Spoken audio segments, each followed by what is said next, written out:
Estas coplas no se callan si nos vienen a apretar. Los que siguen en la calle no las dejan de cantar. Los que siguen en la calle no las dejan de cantar.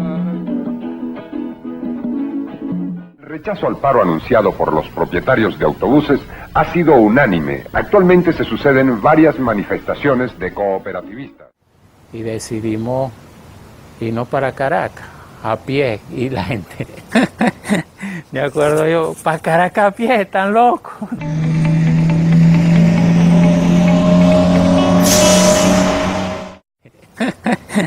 Me acuerdo yo, para Caracas a pie, están locos, ¿no?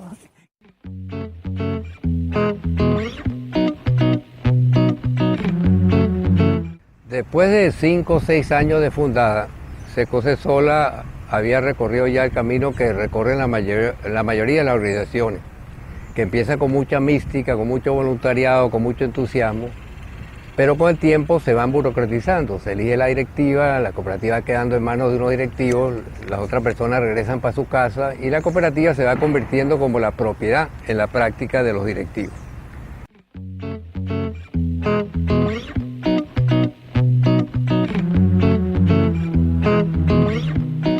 Donde somos abiertos, participativos, etc. Y entonces en la forma de directiva pues se acortaba mucho esa participación, a diferencia de la parte de transporte. Entonces por eso decíamos que era como la oportunidad de abrirnos a un proceso educativo, formativo más amplio, donde todo lo que se hacía no tendría que estar reglamentado precisamente o sujeto a dictámenes estatutarios, etc.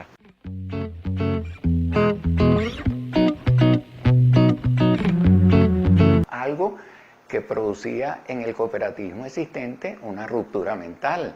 Ahí estaban dos conceptos conviviendo, un cooperativismo que se vivía a sí mismo, encerrado en las paredes un poco de la funeraria o de la estructura de los intereses del grupo que está organizado con la cooperativa, con un proceso cooperativo que lo que buscaba, un proceso de acción cooperativa que buscaba una relación con la comunidad, que buscaba solucionar problemas comunitarios, que buscaba desde otra perspectiva, aliándonos con otros sectores sociales, porque ese no era un problema nuestro, sino un problema de todos, y ahí se creó evidentemente una ruptura en el mismo proceso que estábamos luchando, que también era una ruptura interna porque se estaba confrontando dos modelos en ese momento de ver lo que sería un hecho cooperativo, uno centrado, abierto a la comunidad, otro modelo cooperativo centrado en el beneficio del grupo bajo un concepto organizativo que era muy clásico y muy traído desde afuera para la organización comunitaria, muy un modelo copiado,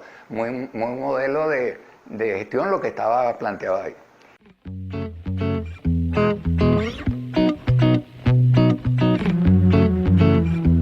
...1974-1976. 1976 venimos con una experiencia teórica y académica a Barquisimeto para hablar con el grupo, con la muchachada de aquel entonces que quería un cambio, unos cambios en términos del mundo social. Pero todos queríamos cambiar, todos queríamos transformar las condiciones sociales, pero no sabíamos cómo. Y un grupo de nosotros estábamos construyendo, pensando que los procesos organizativos de nosotros como pueblo tenían que ser basados, tener un sustento económico. ¿Y qué es lo que le da estabilidad? ¿Qué es lo que le da estabilidad a un proceso social?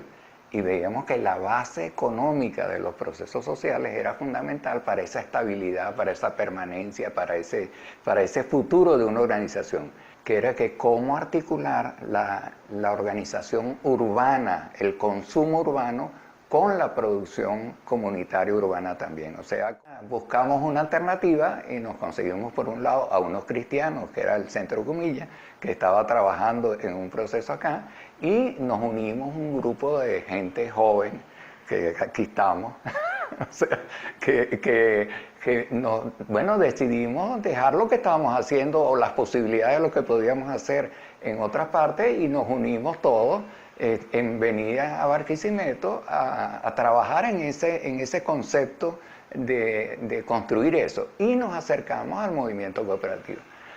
Nos acercamos como externos, cosa que después cambiamos, pero y así empezamos.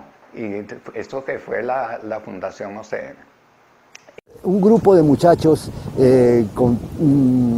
entre 20 y el mayor, que tenía unos 30, 32 años, eran el grupo fundamental que generaba la dinámica. La lucha del transporte fue fundamental, porque cuando nos planteamos el transporte ya no era algo de nosotros como personas o de grupos, sino era la comunidad tenía un problema. La comunidad tenía un problema que no lo tenía el movimiento cooperativo, lo tenía la comunidad y las diferentes organizaciones de la comunidad.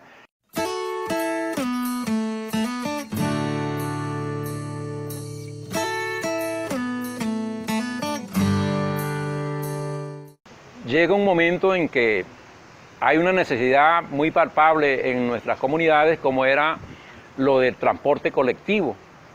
Un momento en que a los años 76 por allí, los empresarios autobuseros querían aumentar el pasaje un 100% del costo que tenían, y eso generó una serie de acciones en diferentes comunidades. Se hace un proyecto de un servicio de transporte colectivo que fuese, en este caso, a medio y de los trabajadores, un transporte autogestionado por los propios trabajadores, por la propia comunidad. Se veía que la posibilidad de hacer una economía alternativa, una economía distinta, era una economía cooperativa, en donde no estábamos hablando del capitalismo organizando procesos económicos del capital, ni estábamos hablando del Estado organizando procesos sociales, sino que estábamos hablando que nosotros como comunidad articuláramos ese proceso. Bien, a través de muchas luchas, caminatas, encuentros con los presidentes de aquel entonces, logramos que de alguna u otra manera se concediera un crédito para que el servicio de transporte cooperativo en Barquisimeto se hiciera realidad. En ese proceso comunitario, porque se pusiera el sistema de transporte a medio, en ese proceso, bueno, empezamos a crecer nosotros y a descubrir mil cosas. Nunca habíamos tenido que ir a hablar con la presidencia de la República o la vicepresidencia de la República para tratar un tema nuestro. Nunca habíamos tenido que vincularnos con otras organizaciones políticas, sociales, etcétera. Entonces también se nos abrió el mundo político, el mundo de las relaciones institucionales.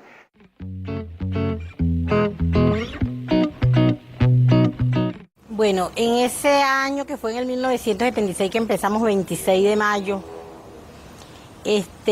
ahí empezamos a meter personas que no sabíamos ni quiénes eran, y ahí hubo personas que en realidad venían con el fin de dañarnos, o no venían venían con la mentalidad de trabajar en una empresa privada, y por lo tanto nosotros queríamos hacer algo diferente y eso no lo entendían.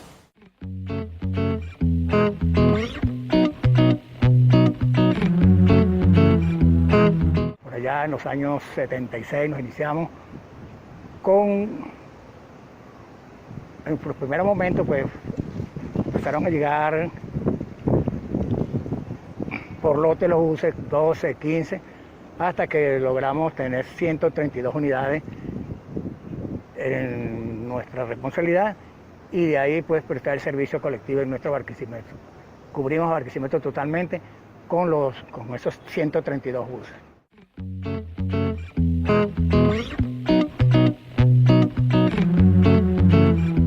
La gente lo sintieron como de ellos, porque fue la primera vez en la historia del transporte en Venezuela que se diseña la ruta con las comunidades. Hubo mucha participación en la Caruceña, mucha participación en Cerrito Blanco. Hubieron barrios que se integraron, sintieron que el transporte que estábamos diseñando era parte de algo que ellos también iban a participar.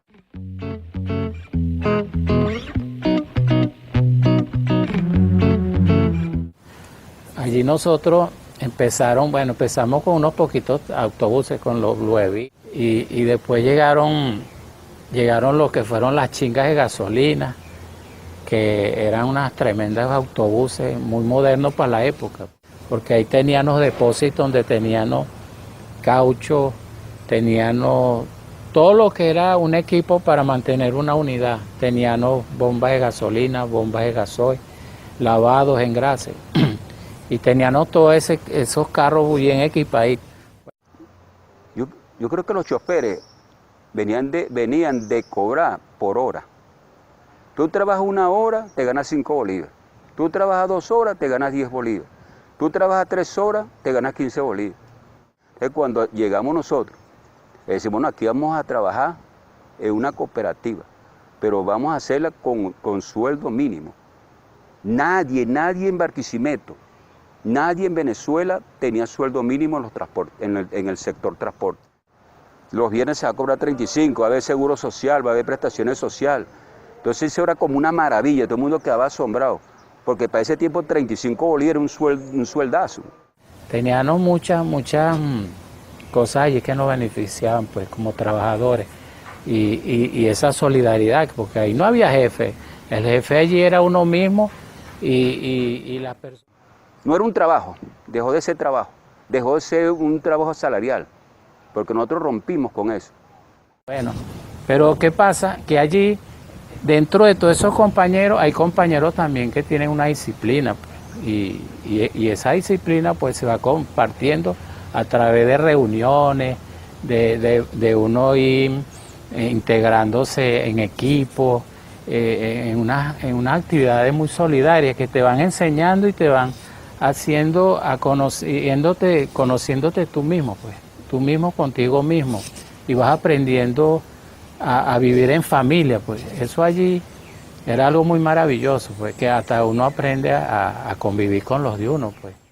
Yo incluso fui parte de una organización de transportistas. Yo era miembro, en este caso, en un momento fui trabajador, parte del mantenimiento de una empresa de los portugueses del municipio Unión, muchos años allí.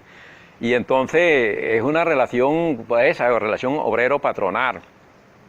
Entonces, por supuesto, cuando se trabaja bajo un régimen obrero-patronal, hay muchas limitaciones. Entonces, en el planteamiento nuestro nos planteábamos que teníamos que ser, en el caso del servicio cooperativo de transporte, que tenía que ser algo abierto, donde nos permitiésemos encontrarnos más de cerca como pueblo, como comunidad. Y eso, por supuesto, si veníamos de todo un régimen de apretamiento, de controles, etcétera, a través de los patrones, cuando se plantea eso, entonces lo que se plantea es que, bueno, entonces ahora el jefe soy yo, pues entonces surgieron dentro de todo el grupo de compañeros que estaban para ese entonces, pues esos pseudos líderes que están metidos allí, que quieren precisamente en algunos momentos pescar en ríos revueltos. Pero yo siento que en todo caso no había la claridad suficiente de qué era lo que implicaba eso de trabajar sin patrón, sin jefe. Y llega el momento de la cuestión del transporte. Nos avecinamos a un grupo de 400, creo, conductores. En ese entonces se le empezaron a decir conductor porque antes se le decían choferes, y eran 400 personas venidas del mundo del sindicalismo de transporte. Nosotros abrimos el compás, decíamos esto es de todos, esto es para todos, pero ese planteamiento no se entendía, ni nosotros mismos lo entendíamos, pero sí lo planteábamos. Bueno, empieza la guerra, porque habían gentes internas allí, compañeros que convivían con nosotros, comían con nosotros, y estaban siendo personas que los tenían allí como vigilantes de los que estábamos allí de verdad entregados a la organización, pues a nuestro trabajo, a nuestra lucha allí que teníamos de prestarle un servicio a la comunidad, porque eso no hace a través de las necesidades de la comunidad. Y bueno, y esos compañeros iban y llevaban, pero a otras instituciones fuera, que era como el mismo gobierno, al sindicato automotor. Teníamos dos enemigos, el gobierno y el sindicato automotor. El sindicato automotor porque nosotros no poníamos a cobrar como cobraban ellos.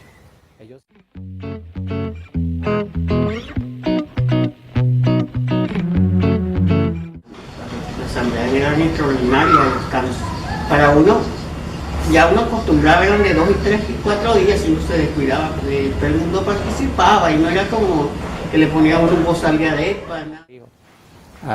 Cuando yo llegaba a la casa, llegaba a veces de madrugada, o salía de madrugada, la esposa me decía, Gustavo, tú vas a tener que sacarte varias fotos. ¿Por qué? Porque tú, para que los muchachos te vayan conociendo, porque es que no te conocen así personal. Bueno, yo le digo, no te preocupes, que estamos ahí trabajando.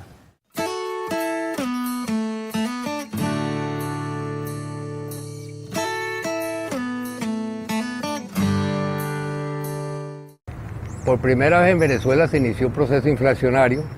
Estábamos en la época de la bonanza petrolera y rápidamente los costos superaron el 0,25, con lo cual nos habíamos comprometido con la ciudadanía y era un compromiso popular a medio de los trabajadores.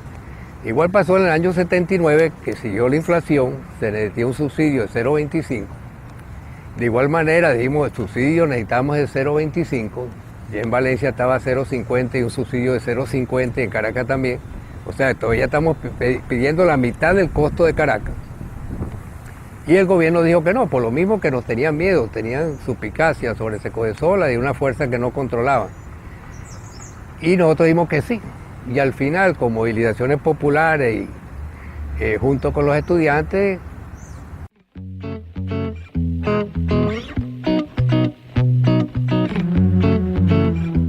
hay una cosa bien importante, fue cómo nosotros coincidimos con los estudiantes, que fue de una manera espontánea y nosotros habíamos decidido aumentar el pasaje de medio a real como una manera de presionar al Consejo Municipal. No queríamos aumentar el pasaje a real y sabíamos que lo íbamos a regresar a medio, pero no la jugamos. Entonces en ese momento, cuando empezaron a salir nuestros autobuses a real, empezaron a haber manifestaciones de los estudiantes. Varios de nosotros se metieron en una de las manifestaciones de los estudiantes, sobre todo de la técnica en el este de Barquisimeto, y le preguntaron, miren muchachos, ¿por qué están protestando? Nos estamos protestando ante el Consejo Municipal, nos vamos hasta allá para respaldar a Secosesol. Eso a nosotros nos llenó de una alegría y de ahí comenzaron muchísimos encuentros con el movimiento estudiantil de aquí de Barquisimeto.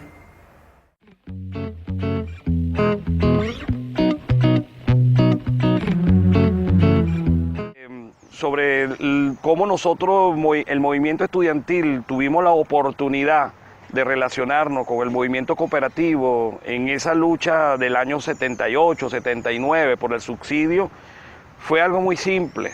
Es que nosotros necesitábamos el subsidio, pero que prestaba un servicio público que era necesario a la economía de nosotros aquí los barquisimetanos.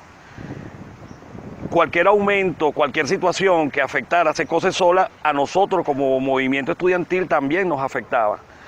Llegó una noche que íbamos a hacer una movilización con los estudiantes al Consejo Municipal y esa noche a las 8 de la noche, un poco para que entendamos la fuerza que tenía Secodesola en ese momento, llegó el presidente del Consejo Municipal a Secodesola, a la funeraria, a pedir que por favor no hagamos la movilización porque él nos va a aprobar el 0,25 hasta junio. Y nosotros le insistimos, no es hasta junio, es hasta diciembre. Y después de esa movilización se vieron obligados a aprobar el subsidio hasta diciembre. Y era prioritario para nosotros respaldar el proyecto de subsidio y de fortalecimiento hacia Secodesola porque veíamos que luchaba en condiciones muy desiguales, desde el punto de vista de que estaban solos, desde el punto de vista de que no tenían ninguna preferencia de ningún tipo y que lo único que les favorecía era su propia voluntad de llevar adelante un proyecto de servicio y de ayuda a la colectividad. Porque nosotros sabíamos que el transporte es una fuerza política en la ciudad y quien tiene el transporte tiene la fuerza política. Y nosotros sabíamos que sin decirlo, nosotros teníamos una fuerza política. Y lo más importante es que es una fuerza política popular. Y lo más importante de eso no era que la fuerza política, sino que la fuerza política nadie la podía agarrar porque era colectiva. Entonces nadie era dueño de esa fuerza política. Hicimos como en los autobuses, fuimos bastante en los autobuses. Llevamos gente de Bobares, gente de Río Claro, de muchas partes. una vez llegamos a Caracas y como ya no las comparcan, entonces nos llegó el Miraflores y eso era prohibido. Y nos han sacado, mire, a millón, casi que nos pegaban ahí. Nosotros tuvimos la valentía de no esconder el problema. Si nosotros maquillamos el problema, hicimos que estamos bien y que no tenemos dificultad, nadie nos apoya y nadie se va atrás de nosotros. ¿Por qué la gente nos apoya y se van atrás de nosotros? ¿Y por dónde vamos? Vamos para el Consejo Municipal, vamos para la Plaza Bolívar, vámonos para Caracas, vámonos a una marcha, va a salir un grupo de autobuses para Caracas. Y la gente se arriesgaban a irse con nosotros. Y nosotros íbamos con panes, íbamos con el abastecer de la gente de comida. Era muy popular, que era pan con mortadela, era agua fría, o sea, una inversión muy popular, pues. Pero la gente se sentían a gusto, ¿por qué? Porque ahí se cantaba, ahí se echaba cuentos, ahí se hablaba de cooperativismo, ahí se hablaba de cómo podíamos salir, la esperanza que teníamos en Caracas con algunos dirigentes nacionales. Entonces nos ubicábamos en ir a Caracas a plantearnos allá como comunidad, y por eso siempre uno recuerda hasta 80 autobuses yendo hacia Caracas, llenos de gente de los diferentes barrios, en aras de pedir el subsidio para mantener sus autobuses. Pero después a la semana volvimos ahí, hicimos varias marchas para allá en los autobuses. A pesar que éramos cosas muy distintas, porque uno es estudiante y Secodesola eran en este caso más movimientos de trabajadores, por los choferes, por los conceptos, pero ahí coincidimos en el idioma, coincidimos en los sueños, coincidimos en la manera que percibimos el país, que creemos que el país tiene que ser construido y hecho con el esfuerzo de todos, con el esfuerzo de corazón de todos.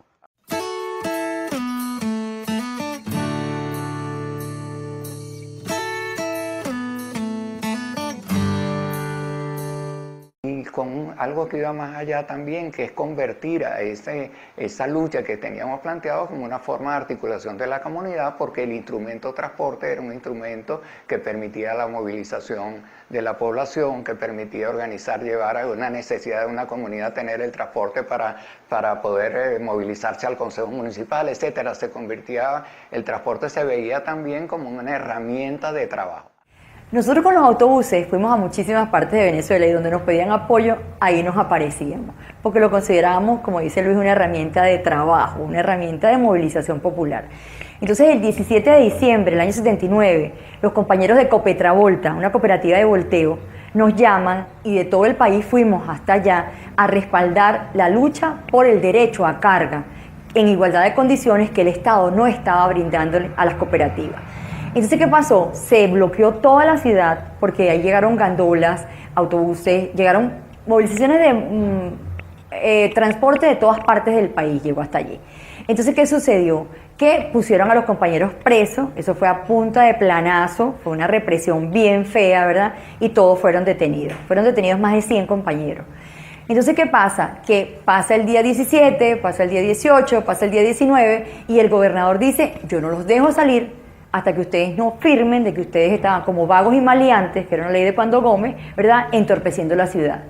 Y los compañeros que estaban ahí detenidos dijeron, no señor, nosotros salimos de aquí solamente cuando nos permitan y nos reconozcan el derecho a carga. No salimos. Y además varios compañeros, entre ellos Gustavo, se pusieron en huelga de hambre. Eran 3, 4, 5 compañeros. Gustavo dice que todos en la mañana empezaban la huelga de hambre y a las 6 de la tarde la terminaban. Pero sí hubo un grupo de 4 compañeros que permanecieron en huelga de hambre, inclusive tuvieron en riesgo su vida. Entonces nos avisan aquí a Barquisimeto, yo me voy, en ese momento tenía 3 muchachos, me voy con los 3 muchachos en el jeep de la cooperativa La Alianza, salimos de aquí varias personas a apoyar eso que estaba pasando y era víspera de Navidad. Víspera de Navidad con 100 compañeros presos de todas partes del país que habían ido era en plan de buena gente a respaldar a una cooperativa y vas a pasar la Navidad preso. Entonces, ¿qué sucede? Que ese era el Año Internacional del Niño por Naciones Unidas. Entonces dijimos, bueno, los niñitos quieren a sus papás. Y sacamos una manifestación con más de 150 muchachitos, yo llevaba 3 solamente, y decimos que era la consigna, queremos a papá. Y simultáneamente sacamos una cuña por la radio de una niñita de unos 9 años que se llama Lupita, que por la radio le decía: señor gobernador, nuestros papás están presos. El mejor regalo de Navidad que usted nos puede dar es que nuestros papás estén en nuestras casas. Queremos a papá. Y esa cuña se radiaba a cada rato en San Cristóbal. Eso causó una impresión enorme en toda la comunidad. Y el gobernador y la autoridad estuvieron un día, me acuerdo un día fuimos a hablar con él y dice: por favor, llévense al nombre de la muchacha Lupita, llévense a Lupita, por favor, saquen esa propaganda y váyanse de esta ciudad, ¿no?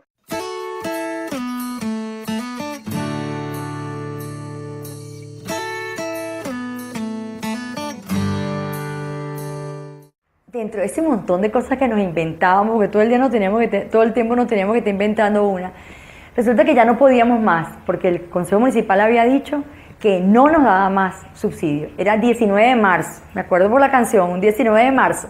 Y resulta que ese 19 de marzo de 1980, ¿verdad? Decimos: no podemos sacar los autobuses de la calle, pero no nos podemos quedar sin transporte porque somos comunidad. Y la comunidad no se puede quedar sin transporte porque necesitamos ir al colegio, a los liceos, al trabajo. Entonces, ¿qué inventamos? Inventamos una cola cooperativa. Esa cola cooperativa, ¿verdad? ¿Qué significó? Que estaban volteos, camiones, camionetas, motos. Nosotros inventamos el rutachivo. Eso de montar a la gente en las camionetas picó, eso lo inventamos nosotros. Hicimos en el taller metalmecánico de Seconave, hicimos las escaleras para poder montarnos en los volteos y utilizarlas como transporte de pasajeros. Eso fue, bueno, buenísimo, y además que lo hicimos con la ruta que nosotros conocíamos, porque nosotros éramos los responsables del transporte de la ciudad. Eso fue un éxito total, pero claro, fue demasiado éxito para nosotros porque a las 5 de la tarde el gobierno decidió empezarnos a poner presos. A las 5:30 nos enteramos de que habían puesto al Chula y a Ricardo Salas, los habían puesto presos, y en la noche, a las 12 de la noche, nos intervinieron los autobuses y bueno, la DICIP tomó nuestras instalaciones. Así terminó la cola cooperativa, pero nos las disfrutamos muchísimo. Ay, Dios. Viene la intervención, nos intervienen los autobuses. Y las mafias que estaban allí, junto con las mafias que estaban internas allí con nosotros, que fueron los Cariotti, pues los Judas Cariotti, que comían con nosotros, nos entregaron. Llegaron y dijeron que nosotros financiábamos el M-19, que nosotros estábamos subversivamente, que eso es un desastre, pues hasta la DICI nos persiguió. Nos llevaron presos. El expediente que nos levantaron era que éramos corruptos, que éramos malos administradores, que financiamos la guerrilla del Salvador y el M-19 en Colombia, y todo con el pasaje a medio. Una cosa que era absurda de creerlo, pero así fue el expediente, y con esa justificación es que le quitan o nos quitan los autobuses a Secocesola.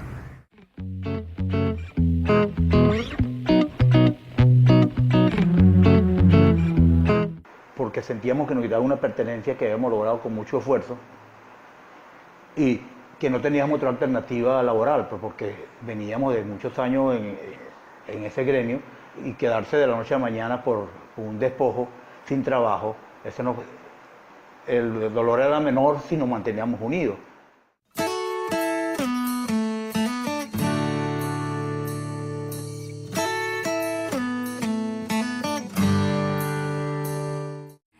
Yo creo que hay una parte bien importante de todo lo que fue esa lucha de transporte, que fue el sentido y el papel que jugaron los medios de comunicación y cómo los utilizamos nosotros. Nosotros salíamos a cada rato en la prensa, en la radio, sobre todo cuando nos quitaron los autobuses.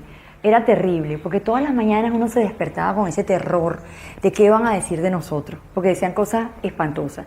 Y había una orden del Ministerio de Relaciones Interiores de bloquear todo lo que fuera prensa a favor de nosotros. Entonces nosotros pagábamos comunicados para poder tratar de compensar las cosas que se decían negativas sobre lo que nosotros estábamos haciendo. Era una lucha de burro contra tigre.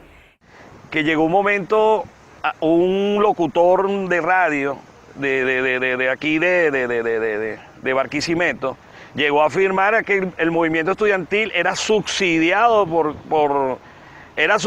era pagado, los dirigentes estudiantiles, nosotros como dirigentes por Secocesola, que nosotros estábamos recibiendo, era un sueldo de Secocesola para sacar los estudiantes.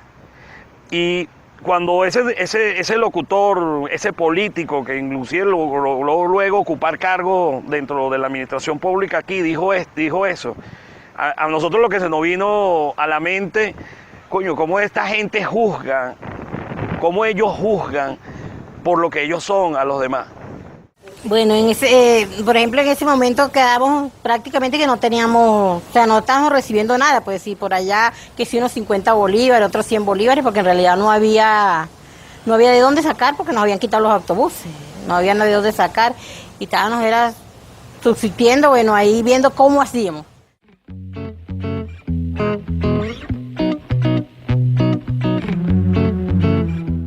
La parte más difícil, de repente sería la parte como monetaria allí, fue muy difícil porque de verdad no teníamos nada de verdad y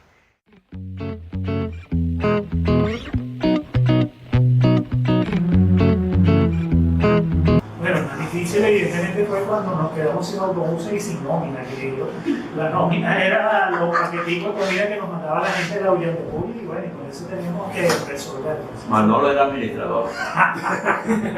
Y nosotros no estábamos trabajando, no había plata y nosotros no cobrábamos, pero nosotros nos íbamos para la casa, nos íbamos contentos, nos parábamos al otro día y nos íbamos contentos a reunirnos, a organizarnos, no estábamos pendientes de plata, porque si no era el calor humano, que era muy especial allí. Que se da la solidaridad intercooperativa, estábamos hablando hace un rato, de que cuando hubo el momento en que no se tenía con qué vivir, muchas cooperativas, entre ellos nosotros que estábamos en Guayana, que se enviaban comida, alimentos, etcétera, un poco para que era un proyecto que ya dejaba de ser un hecho en Lara, sino que se convirtió en un hecho de todos los cooperativistas de Venezuela que estábamos cooperando y tratando juntos de llevar adelante una experiencia. Estuvimos guapeando ahí, que me recuerdo que un 24 de diciembre, que era el tiempo ya de que nos dábamos lo que nos dábamos para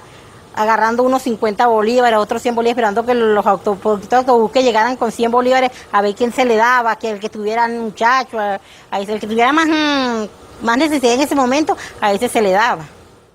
Pero habían las cooperativas en ese entonces también que nos apoyaban. Por lo menos el Triunfo tenía un negocito allá, una bodega, que estaba el compañero Páez, y había una panera ahí, una camioneta. Bueno, él se encargaba y nos hacían los mercados, y a cada uno nos llevaba el mercadito a la casa. Eso es una grandeza, eso no lo hace nadie. Eso lo hace cuando uno vive en un equipo de familia, un equipo de hermandad. Y una vez le planteé a los compañeros, mire, deme unos 2 meses, un permiso no remunerado por unos 2 meses, mientras, va aflojando la situación y la cosa. Y yo dije, yo me voy y seguro de que mi familia no iba a pasar hambre. Porque estaba dentro de una familia. Pero yo decía en algún momento, yo dejé a la familia. Después dije, no. Yo no dejé a la familia porque estaba dentro de una familia. Y por eso nunca tuvimos problemas de que si llegaba la comida o no a la casa, siempre la hubo, ¿no? Entonces eso es algo que yo diría que esa seguridad de la comida a lo mejor lo marcó mucho, pero que no nos llevó a correr, más bien por el contrario, aquí seguimos, carajo. Pero teníamos algo muy importante, que ese periodo cuando tuvimos sin autobuses nos reuníamos todos los días. Nos conocíamos, intercambiamos información, nos decíamos claramente la sensación que teníamos y se fue creando un sentido de identidad tremendo, una mística, una pasión y una de no rendirse. Y encaramos esa década de los 80 con una capacidad de resistencia increíble, sin saber ni tener la salida, ni podernos imaginar dónde podía estar la salida, sin tener una solución. Nos manteníamos simplemente a flote esperando que por un lado saliera una solución. Que nunca le íbamos a meter una mentira, nunca. Si no teníamos repuesto, le decíamos que no teníamos repuesto. Si no teníamos nómina, le decíamos que no teníamos nómina. Si no teníamos no tenemos cómo, o sea que si iba decayendo el transporte, le decíamos que iba decayendo el transporte. Entonces la gente fueron sintiendo, yo creo que esa asamblea de todos los días era como decir un programa de información, pero la diferencia es que este era en vivo y era colectivo. Lo que nos quitan los buses, habíamos muchos compañeros allí que de repente nos saludábamos todos los días. ¿Cómo estás? ¿Cómo te va? Buenos días, ¿cómo estás? ¿Cómo te va? O esa parte de allí. Pero después, cuando tuvimos el tiempo de conocernos, de saber quiénes éramos, de buscar esa información entre nosotros, mira, yo pertenezco a esta familia. Y nos fuimos nos fuimos hermanando más. Se hizo, pero no, en ningún momento llegamos a cocinarlo. Pues mira, que no podemos dejar, tenemos que imponer, tenemos que hacer a las fuerzas que crean en esto, a las fuerzas tenemos que dejar lo que piensen así como nosotros queremos. Nunca se hizo eso. Entonces eso ayudó mucho a que la gente tuviera esa credibilidad. Yo creo que ahí fue donde la gente se aferraron y se iban todos los días, a las 9 de la mañana arrancaron otro con una asamblea. Y tú ves en esa asamblea puro bochinche. Antes de empezar la asamblea era puro bochinche, echadera de broma, chiste, o sea, no había mal humor, no había tristeza, no había mala cara, no había mala respuesta.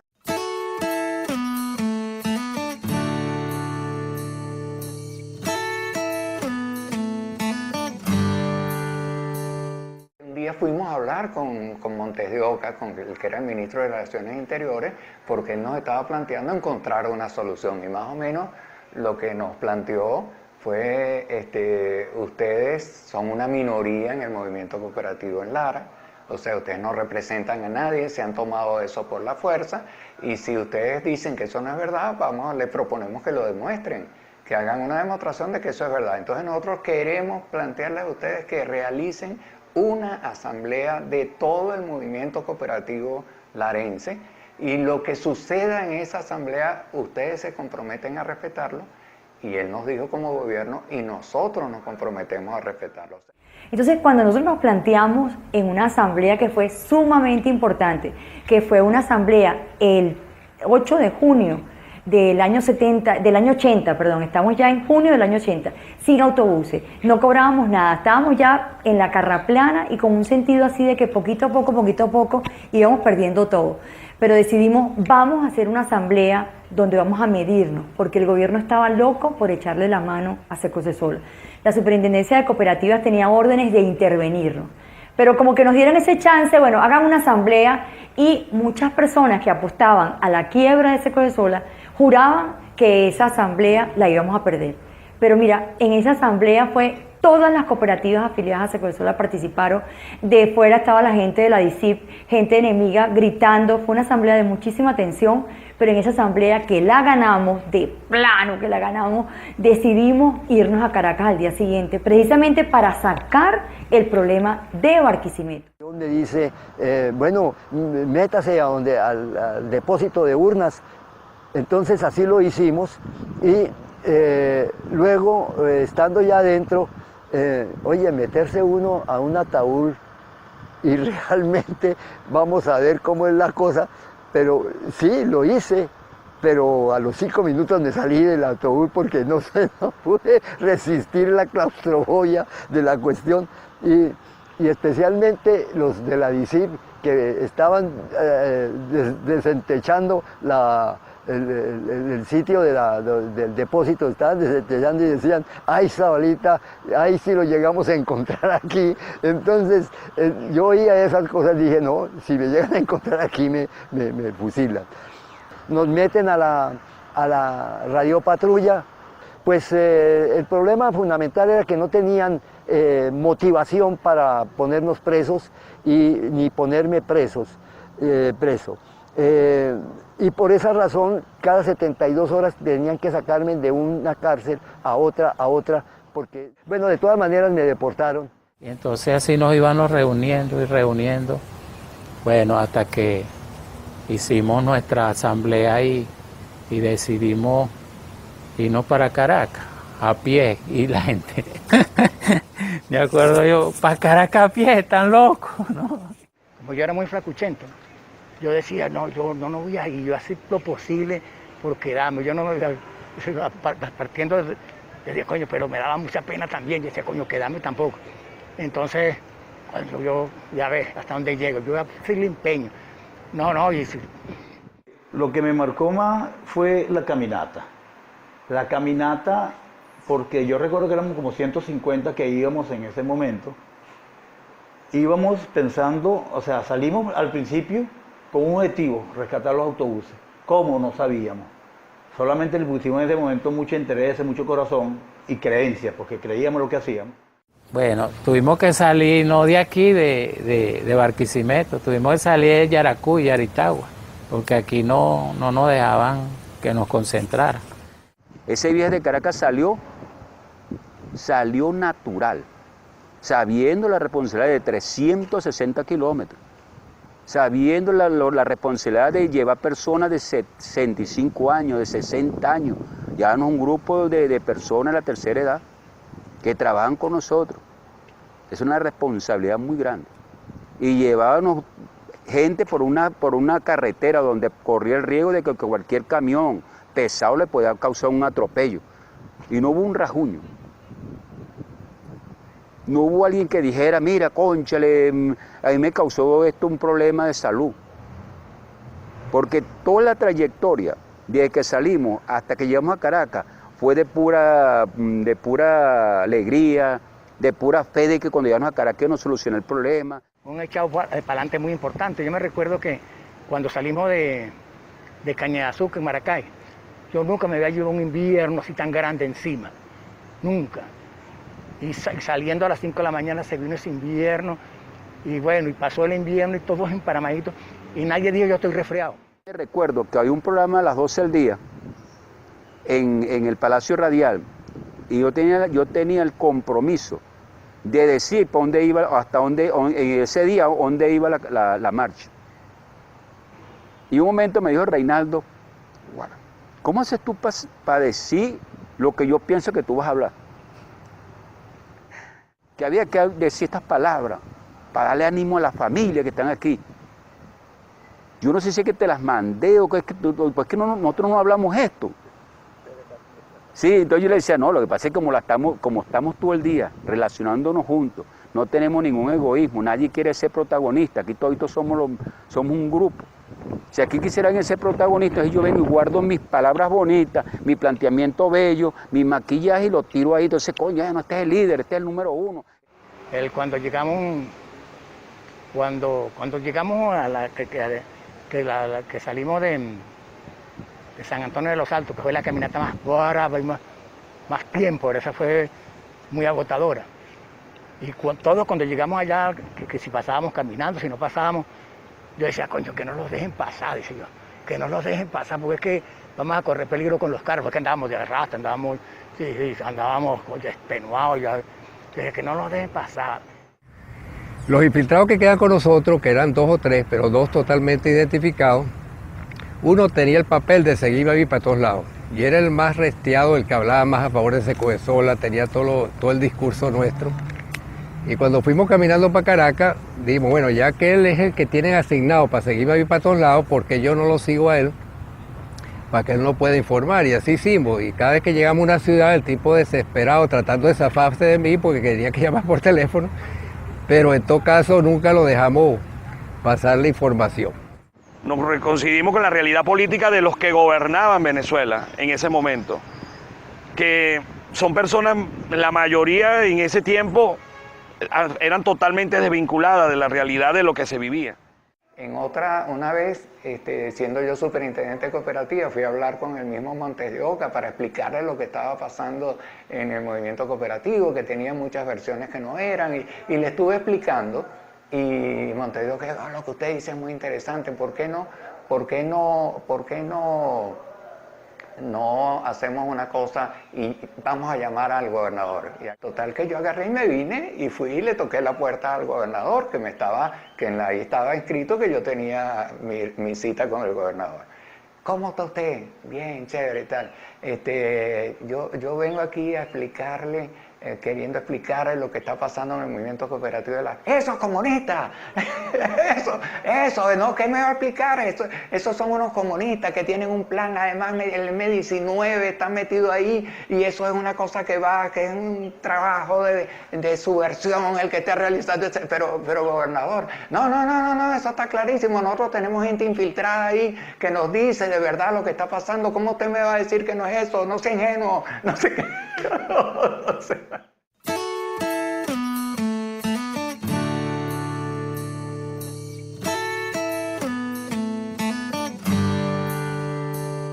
Estuvimos en Caracas, llegamos allá, barrimos plaza, hasta que bueno, se dio el objetivo que andaban buscando. En el 80 recuperamos el cementerio de autobuses. Cuando llegamos allí, cónchale, otra vez, otro dolor de cabeza, porque empezó como de la nada. Siempre me recuerdo el último despacho de buses que hicimos nosotros a la calle, el que lo hice yo.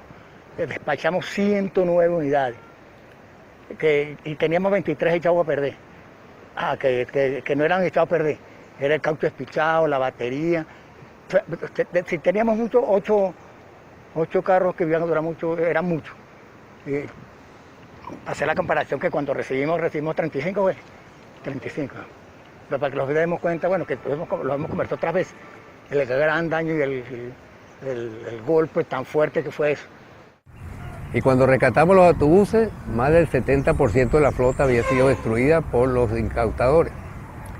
Total que ahí se acumuló una pérdida equivalente al valor de 130 autobuses, que era la deuda que teníamos. Entonces imagínense una organización como Secovesola, con la pura funeraria que tenía era para mantenerse ella misma, con una pérdida y una deuda equivalente a 130 autobuses de 52 puestos. Esa fue la situación que nos encontramos cuando rescatamos los autobuses. Llega un momento en que nosotros creo que ejercimos un poder. Creo que en las peticiones que hacíamos, yo creo que ejercíamos un poder y era un poder enfrentado a otro poder. Y cuando hay enfrentamiento, bueno, el que está mejor afincado, pues por supuesto que avasalla al otro.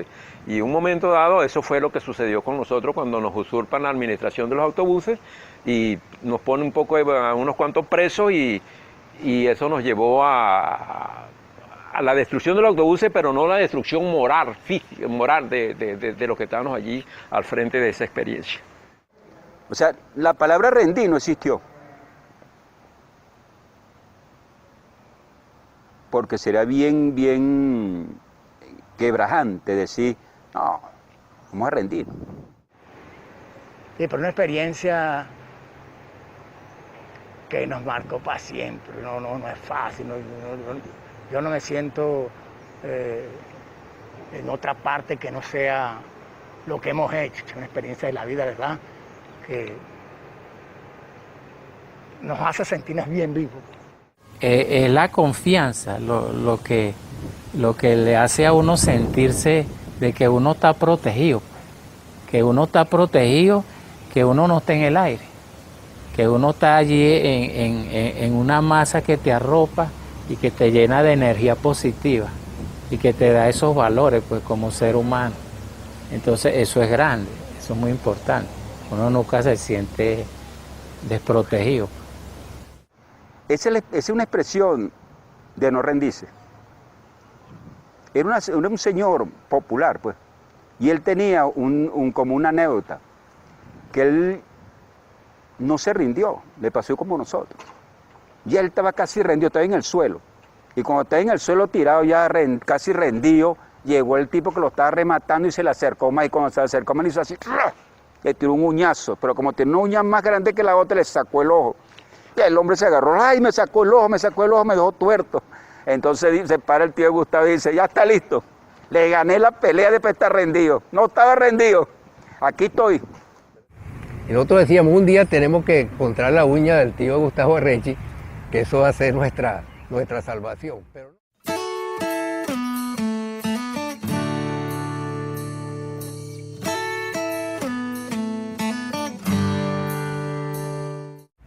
o a partir de transporte, se hace un rompimiento con ese modelo cooperativo tradicional y más nunca Secodesola va a ser la misma.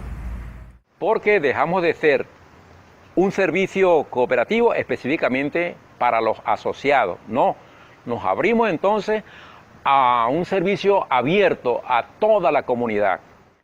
Esa capacidad de resistencia, esa mística de echarle pichón a lo que viniera, fue fundamental para el arranque de la Feria de Consumo Familiar. Porque fundamentalmente el motor que movilizó el inicio de la feria, tanto en las cooperativas como la Feria de Secodesola, fue el equipo que se formó y que se desarrolló en la experiencia de transporte. Secodesola no es Secodesola Transporte o Secodesola Funeraria, sino que todo forma parte de, todo esto fue un componente holístico, algo así por el estilo, donde todos formamos parte de todo. Enfocar a Secodesola como esa visión de un ente vivo que ha aprendido y que se ha sabido adaptar. O sea, que un proceso educativo que se da en una escuela viviente.